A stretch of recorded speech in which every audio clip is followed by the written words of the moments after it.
언론을 통해 수시로 접하는 여론조사, 저희도 매주 발표되는 정당 지지율에 촉각을 곤두세우게 되는데요. 여론조사를 할 때에는 전체에서 일부를 뽑죠. 통계적 용어로는 모집단에서 표본을 추출하는 것으로, 이 표본에 대해 조사를 한 후 그 결론을 모집단의 결론으로 확대해서 해석하는 추정을 합니다. 비유하자면 여론조사는 국의 간을 보는 것과 같습니다. 간을 보기 위해 국을 한 솥 다 먹을 수는 없잖아요. 국은 어느 부분을 떠도 맛이 거의 동일하기 때문에 이상적인 표본입니다. 그런데 여론조사에서는 그렇지 못한 경우가 많습니다. 오래된 외국 사례를 살펴보죠. 1936년 미국 대선을 앞두고 시사 잡지 리터럴리 다이제스트는 여론조사를 했습니다. 표본은 이 잡지의 구독자, 그리고 전화번호부와 자동차 등록 명부에서 추출한 1000만 명의 유권자였고, 그 중에서 240만 명이 응답을 했습니다. 이를 바탕으로 공화당의 랜던 후보가 민주당의 루즈벨트를 57대 43으로 이길 거라 예측했습니다. 하지만 예상은 보기 좋게 빗나갔고 루즈벨트 대통령이 61%를 받아 재선됐습니다. 왜 이런 현상이 나타났을까요? 대공황 직후 루즈벨트 대통령의 뉴딜 정책은 하류층으로부터 큰 지지를 받고 있었는데 표본은 전화나 자동차를 보유한 상류층이었거든요. 이처럼 표본의 대표성에 문제가 있었고, 또 4분의 1에도 미치지 못한 낮은 응답률도 예상을 빗나가게 한 원인이었습니다. 이 선거에서 다른 예측을 내놓으며 혜성같이 등장한 게 통계학자 갤럽입니다.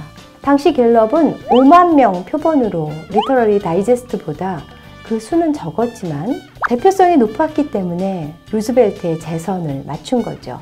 그 후 갤럽 조사는 여론조사를 대신하는 일반 명사가 됐습니다. 그런 갤럽도 2012년 미국 대선에서는 틀린 예측을 했죠. 급기야 2016년 미국 대통령 선거에서 1등 후보를 예측하는 경마식 여론조사를 하지 않겠다고 발표를 했습니다.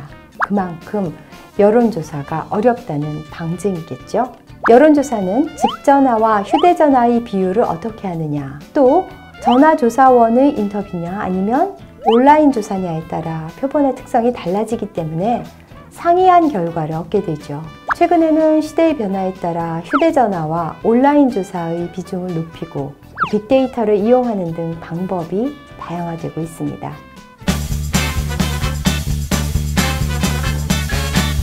무분별하고 무책임한 여론조사를 차단하기 위해서 여론조사 결과를 발표할 때는 조사기간, 표본 추출, 응답 방식, 조사 대상, 표본 오차, 의뢰처 등을 함께 공표해야 합니다. 그러나 여전히 편향되거나 신뢰성이 낮은 여론조사도 있으니 경계심을 가져야 하는 거 잘 아시죠? 상관관계는 하나가 증가함에 따라 다른 하나가 증가하거나 감소하는 것과 같이 두 가지가 관련되어 있음을 의미합니다. 그에 반해 인과관계는 하나가 다른 하나의 원인이 될 때를 말하는 거죠. 통계에서 범하기 쉬운 오류 중에 하나는 상관관계를 인과관계로 해석하는 겁니다. 예를 들어보죠. 한 도시에서 아이스크림 판매량과 물에 빠져 죽는 사람의 비율이 상관관계를 보이는 것으로 조사됐습니다. 그렇다고 설마 아이스크림이 익사의 원인은 아니겠죠? 더위라는 제3의 원인으로 인해 아이스크림 판매량도 늘었고 익사자도 늘어났겠죠. 또 한 연구에 따르면 TV 시청을 많이 하는 아동과 폭력성의 상관관계가 높았습니다. 과다한 TV 시청이 폭력성의 원인이라고 인과관계를 해석하기 쉬운데요. 그 가능성도 있지만 폭력적 성향의 아이들이 폭력 영상물을 보기 위해 TV 시청을 많이 하는 경향도 있죠. 이처럼 단순한 상관관계를 인과관계로 해석하는 우를 범하지 말아야 합니다. 앞으로 여론조사 결과를 접하실 때는 매의 눈으로 날카롭게 보실 수 있겠죠? 흥미로운 주제로 곧 돌아옵니다. Coming soon!